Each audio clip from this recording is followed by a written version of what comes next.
அளவீடுகள் அப்படின்னா என்ன அப்படிங்கிறத நம்ம புரிஞ்சுக்க போகிறோம். அளவீடுனா எந்த ஒரு இயற்பியல் குணகத்தையும் நம்ம அளக்காம நம்ம ஒன்றும் எதுவும் புரிஞ்சுக்க முடியாது.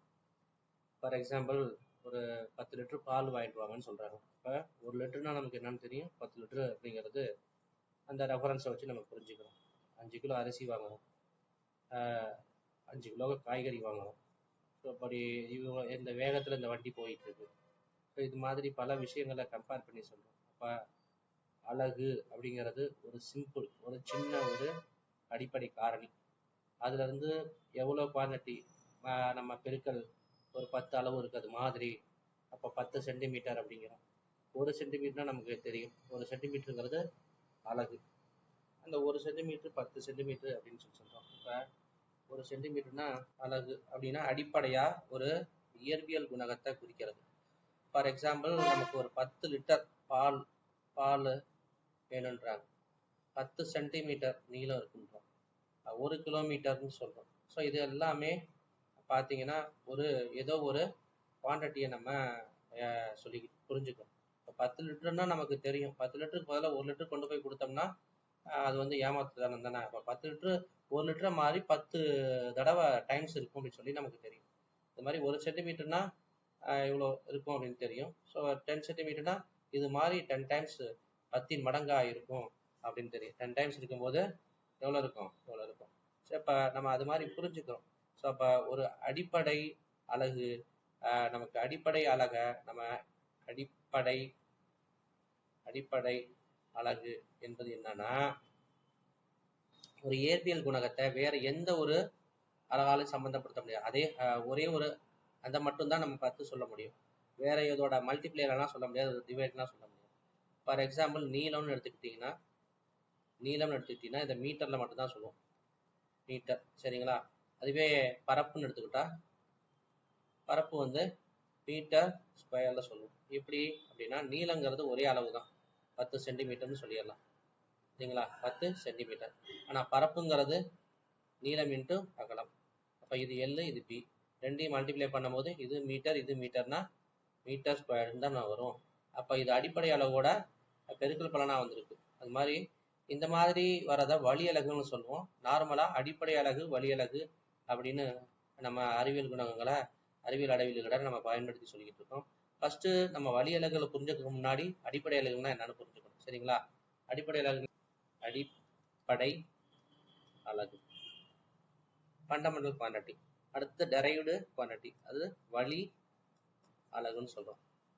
இப்போ இந்த 2 குவான்டிட்டியை சொல்லும் போது, ஃபார் எக்ஸாம்பிள், அடிப்படை அலகுல சொல்லுவோம். அதுவே துணை அலகுலாம் சொல்லணும்னா நம்ம பிளைன் கோணம், தல கோணம், திண்ம கோணம்னு 2 வகையா சொல்லுவோம். தல கோணம், திண்ம கோணம்னு 2 வகையா சொல்லுவோம். இப்போ தல கோணம்னா இது 90 டிகிரி இருக்குது, தல கோணம். திண்ம கோணம்னா இந்த ஒரு கோலம் மாதிரி இதை கருதுங்க. இதில் இந்த ஏரியா மட்டும் அப்படியே பெயிண்ட் பண்ணிக்கோங்க. அப்படியே உள்ளே வந்து ஒரு கோன் வடிவத்தில் வெட்டி எடுத்தீங்கன்னா இங்கே ஏற்படுற அந்த கோலம் தான் திண்ம கோணம். ஸோ இதை வந்து நம்ம துணை அலகுகள்னு சொல்கிறோம். அடிப்படை அலகுகள் இது மாதிரி நீளம், நிறை, காலம், வெப்பநிலை, பொருளின் அளவு, ஒளிச்செறிவு, அப்புறம் மின்னோட்டம் இதெல்லாம் இதில் வந்துடும்.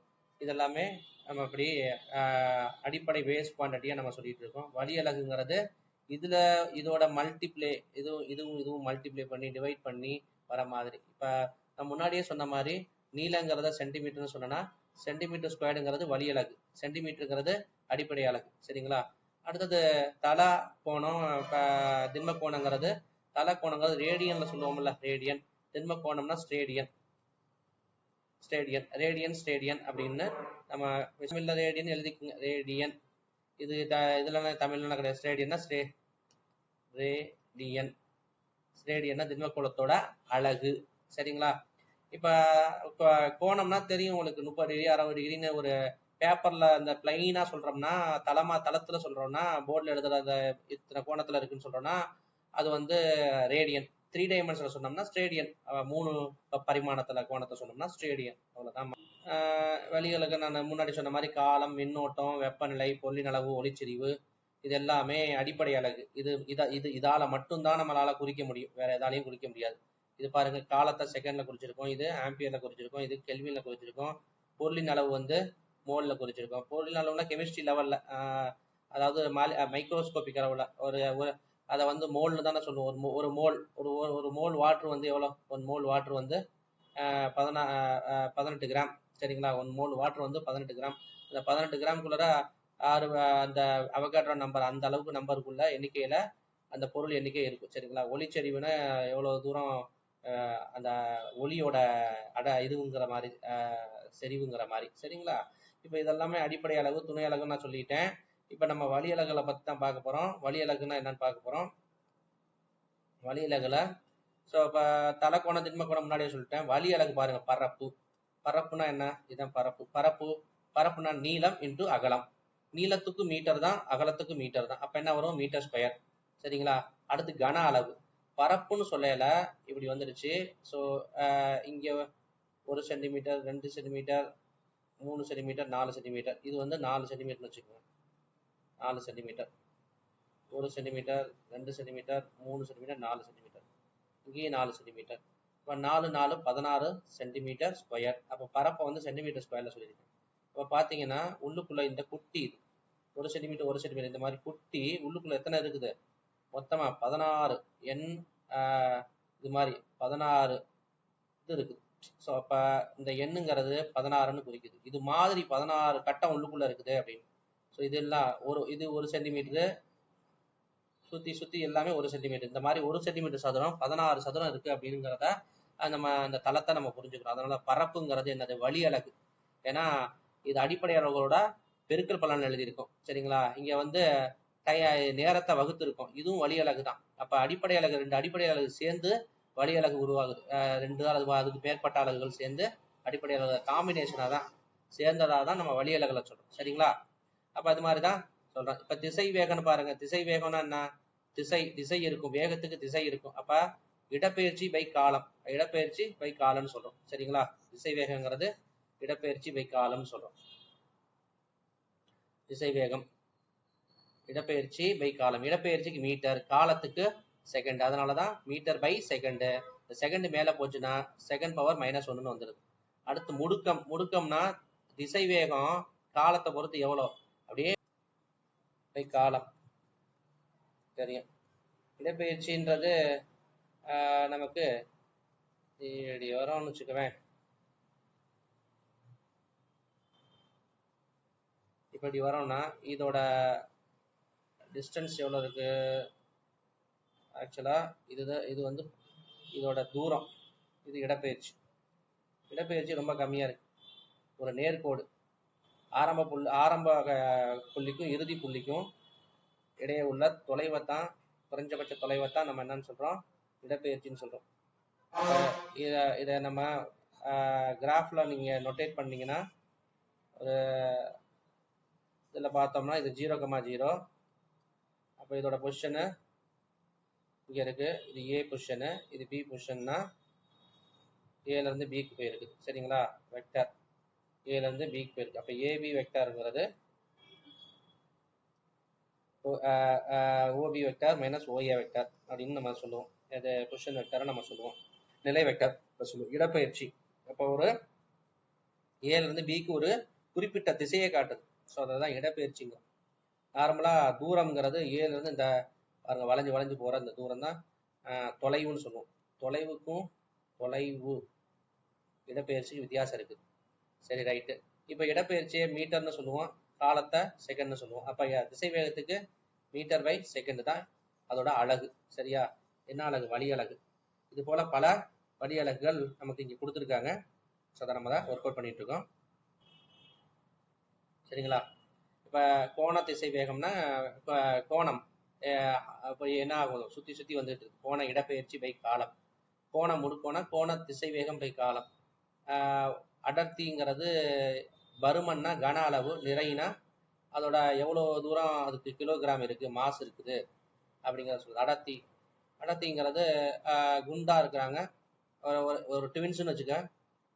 ஒருத்தனை பார்த்தா ஒல்லியா இருக்கான், ஒருத்தனை பார்த்தா குண்டா இருக்கான். ஆனால் ஒல்லியா இருக்கவன் அதிக வெயிட் இருக்கான். அப்படின்னா என்ன? அப்போ அவனுக்கு அடர்த்தி அதிகமாக இருக்குது. அப்போ எவ்வளோக்குள்ள ஒரே பாக்ஸ் தான், ஒரே மாதிரி பாக்ஸாக இருக்குது. ஆனா ஒரு பாக்ஸ் வெயிட் அதிகமா இருக்கு, ஒரு பாக்ஸ் வெயிட் கம்மியா இருக்குன்னா, அப்ப கொடுக்கப்பட்டிருக்க கன அளவுல அதோட நிறை அதிகமா, அதுக்குள்ள அடக்கப்பட்டிருந்த நிறை அதிகமா இருக்குன்னா அதுல அதுல என்ன அதிகமா இருக்கு, அடர்த்தி அதிகமா இருக்குன்னு அர்த்தம். ஏன் தண்ணியில ஐஸ் மிதக்குது, அடர்த்தி கம்மி, ஐஸுக்கு அடர்த்தி கம்மி, தண்ணிக்கு அடர்த்தி அதிகம். ஏன் தண்ணிக்குள்ளர இது இரும்பு உள்ளர போகுது, இரும்புக்கு அடர்த்தி அதிகம், தண்ணிக்கு அடர்த்தி கம்மி. நம்ம வந்து தண்ணியில ஓரளவுக்கு பார்சியலா நம்ம மூழ்கி இருப்போம், சரிங்களா? அப்ப இது மாதிரி விசை, அழுத்தம், ஆற்றல், திறன், இதுக்கு எல்லாமே அடிப்படை அலகுல தான் நம்ம என்ன பண்றோம், வழி அலகுகளை நம்ம உருவாக்குறோம். சரி, இப்ப நம்ம இது சம்பந்தப்பட்ட கணக்குகள் நம்ம பார்ப்போம். இதுதான் பேசிக்கு. இப்ப நார்மலா இதுதான் நான் சொல்லணும்னு நினைச்சேன். இப்ப இதுல பேசிக் நான் சொல்லும் போது, உங்களுக்கு கணக்கு சொல்லும் போது நான் உங்களுக்கு அடிப்படையே இதுல உள்ள நுணுக்கங்கள் என்னன்னு உங்களுக்கு புரிய வரும். இதுக்கு நான் எக்ஸ்போஷர் வேணுங்கிறதுக்கோசரம் தான் நான் அதை பேசிக் எடுத்தேன், சரிங்களா? இது அடிப்படையா வச்சிருக்கிற கணக்கை நம்ம நீட்டு, ஜேஇ, ஐஐடி இது மாதிரி சம்ஸ் எல்லாம் நம்ம IIT, JEE sums, NEET sums இதெல்லாம் நம்ம எப்படி கேட்பாங்க, நம்ம எப்படி தயாராகிக்கிறது அப்படிங்கிறதுக்காக நம்ம பயிற்சி எடுத்துக்கலாம், சரிங்களா? தேங்க்யூ. தமிழ்ல ஸ்பெல்லிங் மிஸ்டேக் வந்தா கண்டுக்காதீங்க. ஸோ இப்போ தமிழ் எனக்கு பேச தெரியும், எழுத தெரியும், ரொம்ப நாள் ஆச்சு தமிழ்ல எழுதி இப்படி. ஸோ அதனால சின்ன சின்ன ஸ்பெல்லிங் மிஸ்டேக் தமிழ்ல வரத்தான் செய்யும்.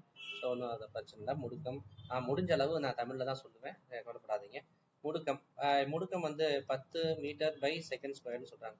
இப்ப முடுக்கம்னா என்னன்னா, திசைவேகம் காலத்தை பொறுத்து மாறுவது தான் முடுக்கம். அதாவது வேகமா 100 கிலோமீட்டர்ல போயிட்டு இருக்கோம், திடீர்னு பிரேக் போடுறோம், என்ன ஆகும், நின்று 0 கிலோமீட்டர் ஆகும். 100 கிலோமீட்டர் வேகத்துல போயிட்டு இருக்க ஒரு 100 கிலோமீட்டர் வேகத்துல போயிட்டு இருக்கோம், 0 கிலோமீட்டர் என்ன ரெடியூஸ் பண்ணிடுவோம் எவ்வளவு நேரத்துல, ஒரு 5 செகண்ட்ல, சரிங்களா?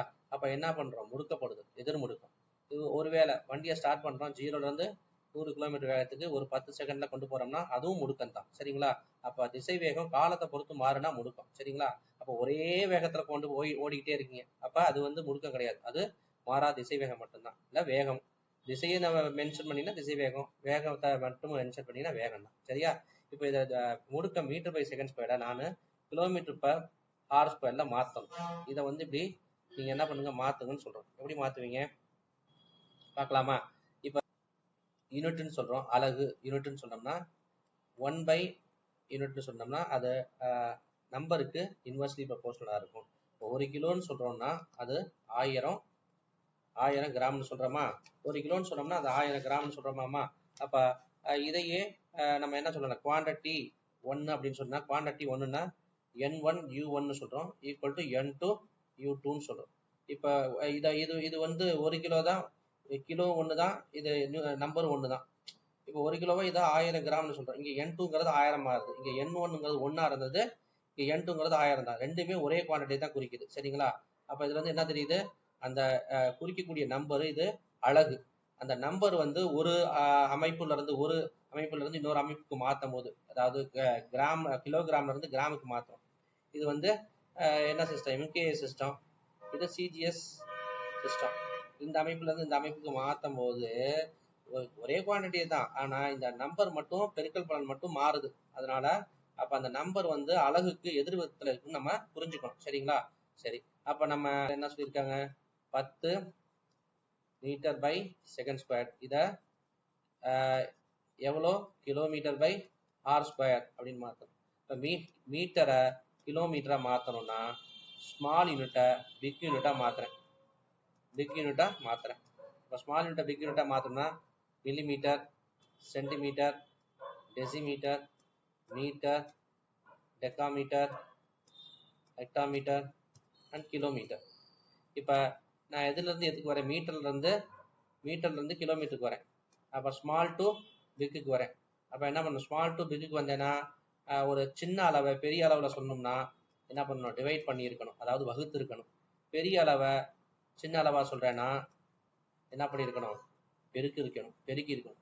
அப்போ 1 கிலோமீட்டர்னு சொல்றேன்னு வச்சுக்கவேன், அதை வந்து கிலோமீட்டர் மீட்டரா சொன்னா 1000 மீட்டர்னு சொல்றோம். அதாவது 1 வந்து 1000ஆல பெருக்குனா மட்டும்தான் 1000 மீட்டர்னு வரும். அப்ப இது வந்து பெரிய அளவு பிக்கு, இது வந்து ஸ்மால், மீட்டருங்கிறது ஸ்மால்.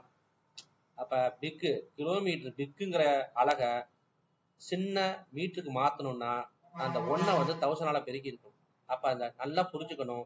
என்ன ஸ்மாலா பிக்குக்கு கொண்டு போனீங்கன்னா என்ன பண்ணுங்கணும், ஒரு நம்பரால் மல்டிப்ளை பண்ணுறோமா டிவைட் பண்ணுறோமாங்கிறது முக்கியம். அப்போ ஸ்மால்லேருந்து பிக்குக்கு போனீங்கன்னா ஒரு நம்பரால் டிவைட் பண்ணுற மாதிரி வரும்.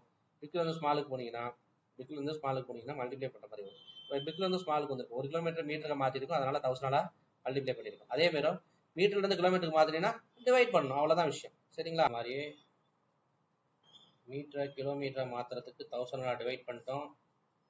அடுத்தது இந்த இங்கே பகுதி, இங்கே தொகுதிக்கு போகிறதுக்கு பதிலாக இங்கே பை போட்டுக்கிறோம். 1/3600, அதாவது ஆர் வந்து 3600, 3600 செகண்ட். அதனால இப்போ செகண்டை ஹாராக மாற்றணும்னா 3600 டிவைட் பண்ணணும். அடுத்தது இங்கே ஸ்கொயர் வந்துருக்குது, அடுக்கு வந்து 2 வந்துருக்குது, அதனால 2 போட்டுக்கிறோம். இங்கே எதுவும் அடுக்கு இல்லை, அதனால அப்படியே போட்டுட்டோம். சரிங்களா? இப்போ மாறிடுச்சு, இதுக்கு மீட்டர் பை செகண்ட்லேருந்து கிலோமீட்டர் பர் ஹவருக்கு மாறிடுது. ஸோ இந்த அமைப்பை நம்ம எப்படி சால்வ் பண்ணுறது அப்படின்னா 1/1000 இன்ட்டு 3600 ஸ்கொயர். இதை நான் சால்வ் பண்ணோன்னா என்ன பண்ணலாம் அப்படின்னா 1/1000க்கு பதிலாக 10⁻³ போட்டுக்கிறேன். இன்ட்டு இது என்ன பண்ணலாம், 3600 இன்ட்டு 3600 போட்டுக்கோங்க. ஸோ 10⁻³ இங்கே 10⁻⁻4 இருக்குது. அப்போ 10⁻³ இன்ட்டு 10⁻4 இன்ட்டு 36 இன்ட்டு 36ன்னு வச்சுக்கலாம். 36 மல்டிப்ளை பண்ணோம்னா என்ன வரும், 36க்கு 6 மீதி 3, 6 3 18, 3 21. சரிங்களா? அப்போ 18க்கு 8 மீதி 1, 3 9 1 10. ஸோ அப்போ 6 9 2 1. அப்போ எவ்வளோ வருது, இங்கே ஒரு 10 வரும், இது 2 கேன்சல் பண்ணால் இன்ட்டு 1 2 9 6ன்னு வருது. அப்போ என்ன செய்யலாம், 1.296 இன்ட்டு 10⁻5 கிலோமீட்டர் பர் ஆர் ஸ்கொயர்னு எழுதிக்கலாம். சரிங்களா? இதுதான் ஆன்சர். சரிங்களா? இப்போ மீட்டர் பை செகண்ட் ஸ்கொயருங்கிறது கிலோமீட்டர் பர் ஆர் ஸ்கொயருக்கு மாறிடுச்சு.